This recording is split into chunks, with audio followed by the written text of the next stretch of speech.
chuẩn bị ra bán con mua rồi, có đâu đâu ăn nhé, ngăn anh về có đâu nữa.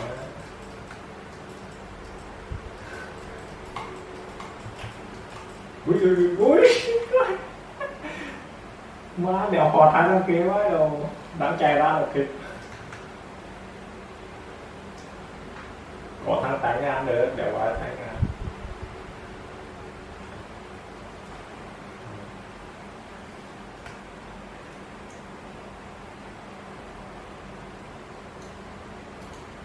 Còn đèo trên phạt đó nó chịu đi. Hãy rớt đi.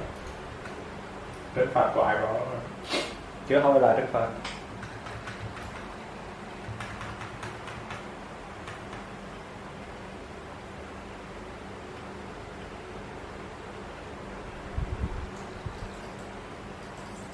Dạ cặp 15 ghế.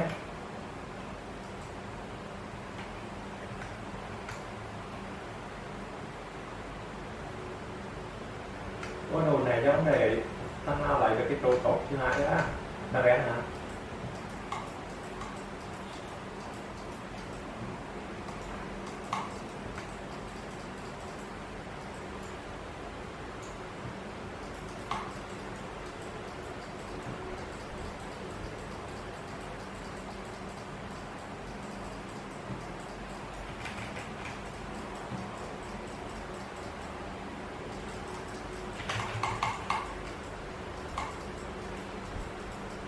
Bật bài hành rồi, đáng đời hành ứa ra đẹp nhé.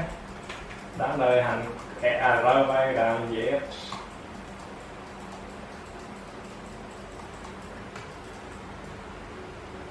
Ra đẻ này yêu siêu với đầy lẻ đó.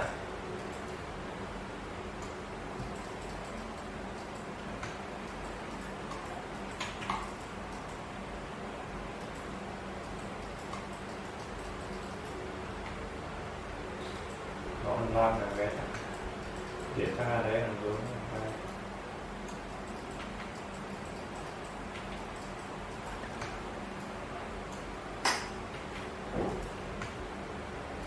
cho nó ăn ra cái chuẩn bị ăn ra đấy hẳn tiến tới 2 phút trước rồi.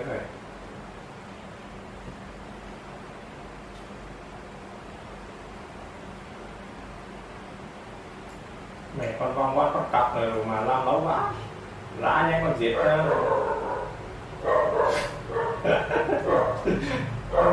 Còn tiến tí nữa rồi.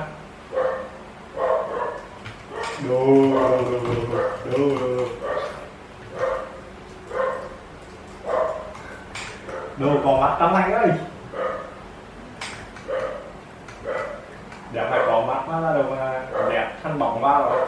Phải tự nhiên.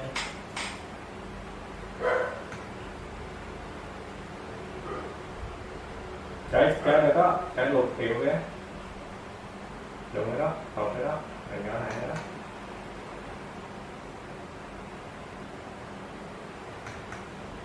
Đúng ở đây nó đi đấy.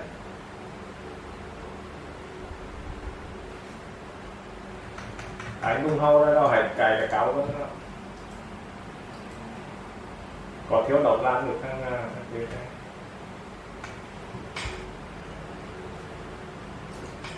Sao lại có rơi rồi, dẹp nó hơi rơi nhãn lái. Nó cuốn đâu nó hơi rơi nhãn lái.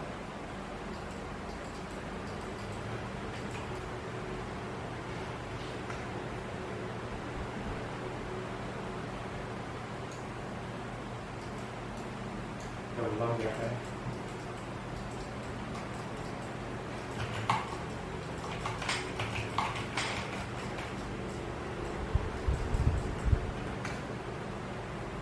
Ôi, không ăn được bỏ kìa.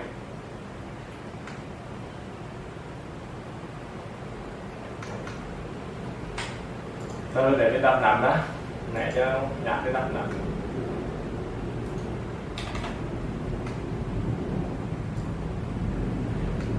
Đập nằm là cái này ra chứ đập mà. Để ngó khác.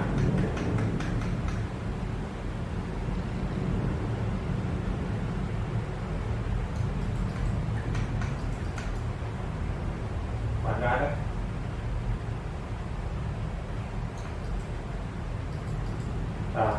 Đầu trăm hả?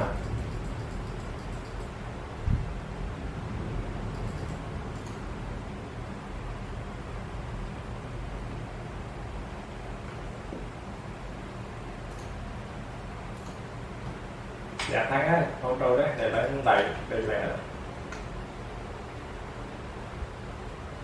Rồi hôn tí nữa đấy. Này có, để lên đồng hồ này có. Ôi.